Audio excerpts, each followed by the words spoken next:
TA says, Trent, in which verses of the Book of Mormon do you see horses being ridden rather than used for food, as scholars suggest? What's this TAPIRS? A tapir. Thank you. Tapirs would therefore make more sense in that context. Yes, this goes back to what Jacob said before, like, oh, well, these anachronisms, we've solved all of them. Well, if you go and look at the explanations, they're incredibly rickety. And I would say they're only solved if you don't press upon them. So the Book of Mormon is very clear. It talks about horses and chariots, and it groups them together as if the horses have something to do with the chariots. So yeah, it doesn't describe them being ridden, but in the vast majority of cases in the Bible, horses aren't described as being ridden, only in a few cases, I think, in like Exodus.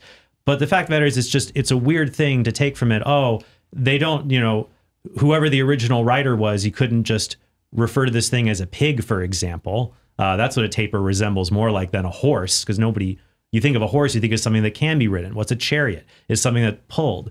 And Mormon scholars, Mormon apologists, I should say, yeah, they say, oh, well, the horses were food, so we keep horses around. And if it's a dynamic translation, Jake said, oh, it's a dynamic translation. Well, I get the really wrong idea that the horses were meant to be something you eat, because I don't eat my horse unless it's a real emergency out on the range.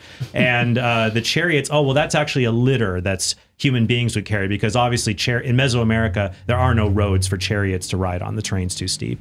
When you go through a lot of the alleged anachronisms, it just doesn't work. Like saying, oh, we found iron in Mesoamerica. Yeah, you found fragments from meteorites and things like that.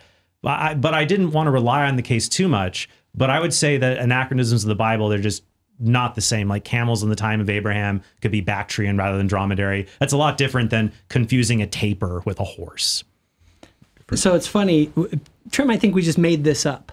But what he doesn't realize is that he doesn't know what the Mayans called the horses that the Spaniards were riding when they arrived. He doesn't realize that they were actually they called them lightning tapirs.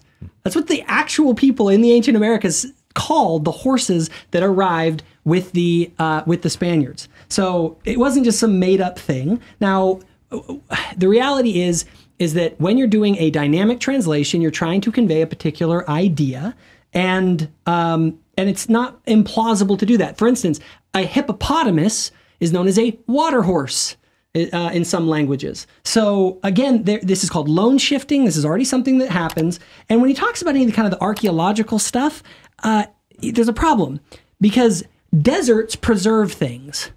Jungles do not. Jungles literally consume things, and people thought there was nothing in these jungles. Now we started to do LiDAR, and we have found that there is a massive civilization down there that no one knows, or that's still kind of not understood. I want to tell you about Hallow, which is the #1 downloaded prayer app in the world. It's outstanding. Hallow.com/MattFradd. Sign up over there right now, and you will get the first 3 months for free. That's like a lot of time. You can decide whether it's useful to you or not, whether it's helpful.